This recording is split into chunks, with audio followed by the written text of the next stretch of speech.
मला सांगा, क्लायमेट चेंजबद्दल जे फीडबॅक लूप्स असतात, मी ते ऐकलं होतं, ते नेमकं काय आहे? तर 2015मध्ये 194 देश एकत्र आले होते पॅरिस क्लायमेट ॲग्रीमेंटसाठी.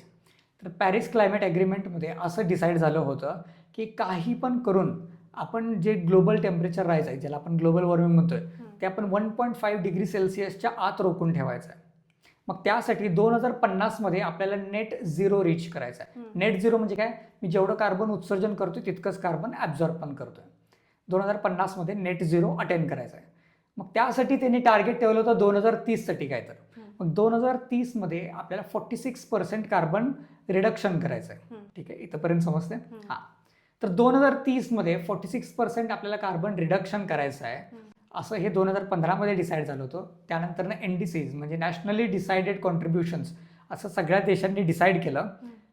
आणि ते NDCs आज जर फॉलो जरी झाले असते तर फक्त 2.5% कार्बन रिडक्शन होणार होतं. म्हणजे आता तुम्हाला या सिच्युएशनची गांभीर्यता तुम्हाला समजते. You are understanding the gravity of this situation.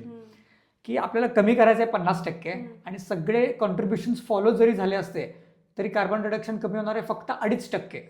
म्हणजे तुम्हाला समजते सिच्युएशन किती सिरियस आहे. तर मग हे 1.5 डिग्री सेल्सिअस आणि नेट झिरो हे डिसाईड काय केलं होतं? तर त्याचा आन्सर आहे जे तुम्ही ऐकला होता ते म्हणजे फीडबॅक लूप्स. तर 1.5 डिग्री सेल्सिअस ते 2 डिग्री सेल्सिअसच्या मध्ये काही नेचरमध्येच आपोआप सायकल्स तयार व्हायला सुरू होतात. त्याला आपण म्हणतोय फीडबॅक लूप्स. उदाहरणार्थ एक फीडबॅक लूप आहे अल्बिडो इफेक्ट. आता अल्बिडो इफेक्ट म्हणजे काय की जे पृथ्वीवरती जे बर्फ आहे त्या बर्फाचा रंग काय आहे? पांढरा. पांढरा रंग काय करणार? लाईट ही रिफ्लेक्ट करणार, बरोबर?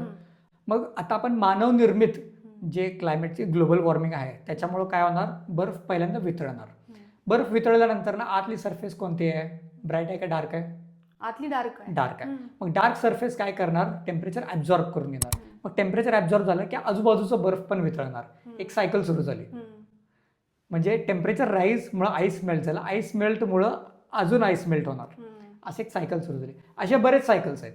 फॉर एक्झाम्पल दुसरी सायकल मी तुम्हाला सांगू शकतो ती म्हणजे परमाफ्रॉस्टची. परमाफ्रॉस्ट म्हणजे काय? ती अशी जमीन आहे जी कायमसाठी सदासाठी फ्रोझन असते. हा. मग आता आपण जे ग्लोबल वॉर्मिंग करतोय त्याच्यामुळं काय होणार? ती बर्फ आहे ना, ती जी जमीन आहे ना ती मेल्ट व्हायला सुरू होणार. थॉईंग त्याला म्हणतात.